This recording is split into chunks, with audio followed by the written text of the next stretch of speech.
The person next door knows your dog's secrets. They've timed exactly when the barking begins. They clock the duration. They've marked which days are the roughest. They're hearing echoes through the drywall that you miss because you aren't there to listen. Most pups put on a perfect front the second you step back inside. They act chill, maybe a bit hyper, like nothing went down, and to them, it didn't. Still, you spot the clues. A displaced cushion. That one rug corner that's suddenly flipped. It's that heavy, loaded silence of a pet, sensing a shift in the air. You chalked it up to boredom or mischief. Then you set up a camera and left. But behavior, scientists have spent decades watching what most owners completely ignore. What those lenses record frame by frame, pulse by pulse, redefines everything we know about animal minds. Your dog isn't just missing you when you're out. A distinct neurological shift occurs, and it triggers before the deadbolt even clicks. Back in 2010, Milanese researchers rigged 23 homes with cameras and walked away. The crying, whining, and howling peaked exactly 3 minutes and 15 seconds after the exit. Destruction starts by minute 7. 7 minutes until your shoes are history. Yet, the real revelation wasn't that initial frantic outburst. It was what happened next. The frantic scratching and barking slowly die down. To you, a quiet house with no damage suggests a dog that finally relaxed. They didn't. As the noise stopped, panting spiked and heart rate stayed dangerously high. The distress didn't vanish. It just changed its appearance. Sound stopped. But internal alarms kept screaming. Long-term tracking revealed a pattern that was even more unsettling. Stress doesn't just fade. It cycles every 23 to 28 minutes in sharp, recurring spikes. Not resting, just cycling. That quiet gap isn't peace. Compare that to the footage of dogs without separation dread. Scientists in Sweden monitored a control group for a full 4 hours of solitude. These animals spent 97% of their time doing nothing. They just napped, drank some water, and waited. Zero distress, zero boredom. The gap isn't about breed or age. It isn't even primarily written in their DNA. Data points to a single massive factor: what that dog has been conditioned to expect. But first, we need to look at the minutes before you leave. In the 1980s, experts Borchell and Voigt discovered a phenomenon confirmed countless times since. Anxious dogs often enter a state of physiological crisis while you're still putting on socks. Forget the door. It begins before the bag comes out. Through Pavlovian loops, dogs learn to decode your entire exit ritual in reverse. Grabbing your phone, lacing boots, checking the clock. Every morning, habit becomes a blaring alarm. And that alarm says, isolation is coming. By the time you touch the keys, their hearts are already racing. Some pace incessantly. They shadow you room to room, hoping this time the routine might actually break. This discovery completely flips the script on common training tips. For years, the standard advice was simple. Numb them to your departure cues. Jingle your keys or wear shoes for no reason until the signals lose their bite. However, a 2014 Barcelona study found that the reality is far more nuanced. Unpredictable exits don't always reduce the dread. For some, it intensifies it. See, the keys aren't actually the issue. It is the haunting mystery of what happens when you're gone. Your dog doesn't fear shoes. They fear your permanent absence. Researchers at the Royal Veterinary College followed 145 dogs from adoption through their first 6 months. They were hunting for the exact trigger that predicts a behavioral breakdown when owners leave. The data shocked the pro trainers. Those dramatic, emotional goodbyes, they weren't the culprit. The long hugs, the 5-minute farewell speeches at the door, the whole theatrical routine we perform every morning. Zero impact. The real damage actually happens the moment you walk back through the door. Consider owners who come home to a mess and react with visible anger, yelling, or dragging out their frustration. Directing that rage at the dog makes them 6 times more likely to develop a full-blown behavioral crisis. Your dog cannot link your current fury to a chair leg they chewed on 4 hours ago. Their brains simply do not build a bridge of cause and effect across that kind of time gap. Instead, the dog links your scary, aggressive energy directly to the moment you arrive. Eventually, the sound of your key in the lock becomes a signal to brace for impact. Here is why that matters. A dog that dreads your return is a dog that will inevitably panic about your departure. Both ends of your absence become psychological traps.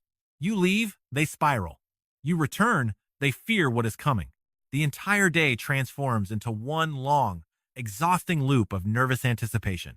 The study found that early punishments, scolding, hitting, or even the cold shoulder massively spike the odds of permanent trauma. Yet, the most common tip people get when their dog struggles? Just go buy a second dog. Scientifically speaking, that advice has almost zero evidence to support it.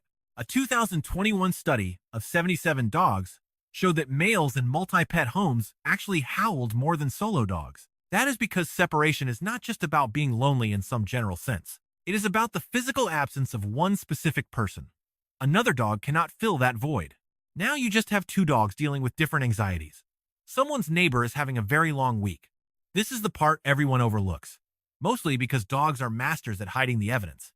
You walk in, and the house looks perfect.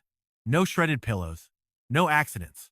Your dog glances up from the couch looking totally chill, so you assume they had a peaceful afternoon. In the 1960s, Martin Seligman ran a dark experiment at Penn, where dogs faced unavoidable electric shocks. Even when an exit was later opened, the dogs stayed put. They just laid down and took it.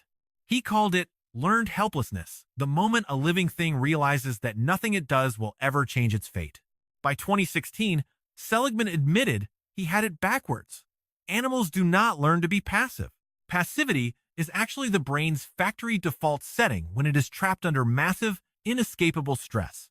What has to be built is the actual belief that your own actions can change your situation. A dog that finally quits barking after an hour isn't fine or accepting. It has simply stopped believing that its voice matters. There is an even deeper layer to this. A 2019 study found that hair samples from severely anxious dogs showed lower cortisol than those of calm dogs. They were not less stressed. Their hormonal systems had simply been redlining so long they burned out. The dog that seems perfectly silent might be the one in the deepest psychological trouble. There is a secret hidden in veterinary research that every pet owner needs to hear. In 2019, Swedish researchers at Linköping University tested 58 pairs of dogs and their owners. They were not looking at temporary spikes, but at the deep, hormonal history trapped in their hair. The results were perfectly synced. Stressed owner, stressed dog. Calm owner, calm dog. When they checked to see who was influencing whom, the data was undeniable. The owner's stress levels were actually predicting the dog's, not the other way around. This means a dog living with a stressed owner does not start their day at zero. They start the day already on edge. Those 8 hours you are away do not happen in a vacuum. These episodes pile up on a mountain of stress that is already there. The market for fixing separation distress has become an absolute giant. Scent diffusers, herbal pills, compression vests, or white noise. Most owners have tried them all. If you ask most people, the results range from barely noticeable to non-existent. The failure happens because we focus on the 8 hours you are away. The true window for change is the other 16 hours. Let's look at the facts. Pheromone diffusers like Adaptil showed zero measurable impact on stress in high-level clinical trials. Leaving the television on has the exact same effect as total silence. Food puzzles buy you minutes. For a panicked dog, they can actually trigger an attack. Once the treats vanish, the dog realizes you're gone and the panic truly sets in. The one method with actual proof is called graduated exposure. It is not about leaving for 5 minutes and hoping for a miracle. You must build a return history so gradually that their nervous system never even flinches. The pace feels painfully slow. Standing by your door for 30 seconds doesn't feel like training. It feels like doing nothing.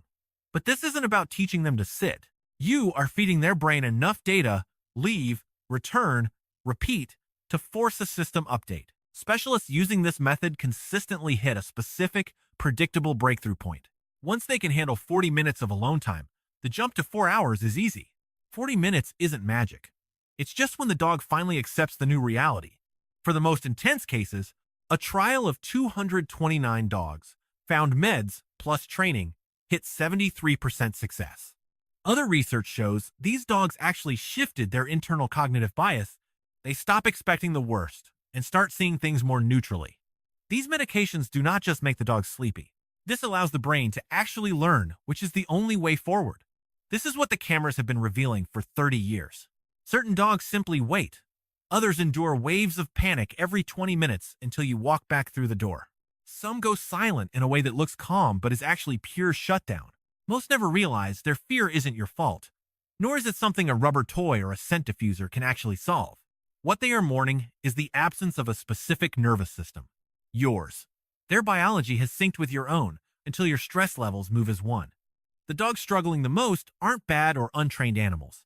Their nerves, not their logic, haven't grasped that a door closing and a door opening are identical occurrences, just flipped in time.